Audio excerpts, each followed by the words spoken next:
मी म्हटलं की निनांद्याला 12 बुद्ध्या असतात, एक एक कारण ज्याला नांदायचं नाही तो सांगत जातो. एक आता नव कारण अजून एका जळगावच्या पाटलानं आम्हाला सांगितलंय. तसा त्याच्या नावात गुलाब आहे, पण वास धोत्र्याचा येतोय. काय सांगितलं त्याने? तो असं म्हणतोय की मी जाणार नव्हतो, मी गद्दारी करणार नव्हतो, पण माझा मराठ्याचा मुख्यमंत्री होत होता म्हणून मी गेलो. दादा, अरे तू आता खरं बोलायलास का आधी खरं बोलत होतास?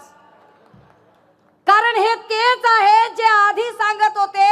एक म्हणायचा मला निधीच मिळत नव्हता, शहाजीबापू पाटील, त्याला आपण त्याच्या मतदार संघात घुसून त्याच्याच व्हिडिओ क्लिप दाखवून सांगितलं की किती निधी त्यांना मिळालेला होता.